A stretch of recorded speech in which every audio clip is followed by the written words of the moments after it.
नमस्कार, मैं doctor Nishant Shrivastava, consultant neurosurgeon, Birla hospital. आज हम बात करेंगे सेरेब्रोवास्कुलर एक्सीडेंट यानी स्ट्रोक, जो कि आम भाषा में हम लकवा कहते हैं। तो ये लकवा जो है ज्यादातर जो ओल्ड एज पेशेंट रहते हैं, जिनको बीपी की शिकायत रहती है, शुगर की शिकायत रहती है, उनमें ज्यादा कॉमनली होता है। लकवा जो है दो तरह का होता है। पहला होता है हेमोरेजिक स्ट्रोक। जब भी बीपी बढ़ने के कारण, हाइपरटेंशन के कारण अगर खून की नसें फट जाती हैं तो उसमें ब्लड वेसल्स लीक हो जाती हैं, जिसके कारण कि ब्लड एक्यूमुलेट हो जाता है। उसको हेमोरेजिक स्ट्रोक कहते हैं। तो इसके सिम्टम्स क्या होते हैं? अगर कोई मरीज अचानक से बेहोश हो रहा है, एक साइड के हाथ पैर कम काम कर रहे हैं, आवाज में लड़खड़ाहट आ रही है, तो आपको समझना चाहिए कि ये स्ट्रोक की निशानी है। तो आपको तुरंत फिर किसी अस्पताल में ले जाके उनको स्कैन कराएं। पहले आप किसी न्यूरोसर्जन से मिले। स्कैन में हेमोरेजिक स्ट्रोक में ब्लीड देखते हैं हम कि खून जमा है कि नहीं, और उसके साथ साथ हम देखते हैं खून कितना ब्रेन में दबाव बना रहा है। अगर ब्रेन में दबाव ज्यादा होता है तो उसको तुरंत ऑपरेशन की जरूरत पड़ती है। ऑपरेशन से मरीज जल्दी ठीक भी हो जाते हैं, और अगर ज्यादा ब्रेन में दबाव नहीं बन रहा तो हम दवाओं से भी ठीक करते हैं।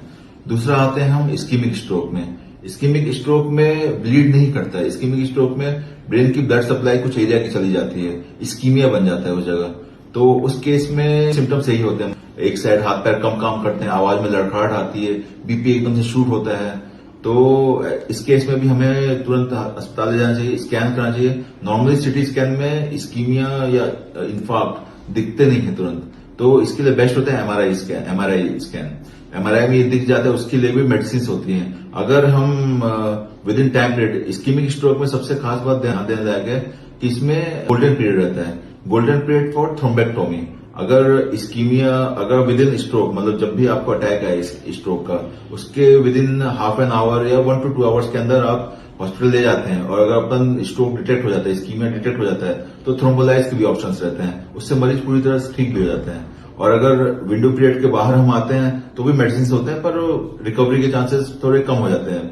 मतलब विद इन गोल्डन पीरियड अपन आए तो ज्यादा अच्छा रहता है। मैं सब लोगों को ये इस बात से अवगत कराना चाहता हूं कि जब भी ऐसे सिम्टम्स आप किसी मरीज में देखें तो तुरंत आप अस्पताल ले जाएं, जहां पे न्यूरोसर्जन हो, ताकि वो तुरंत इसको असेस करके उसके उचित इलाज चालू कर सकें।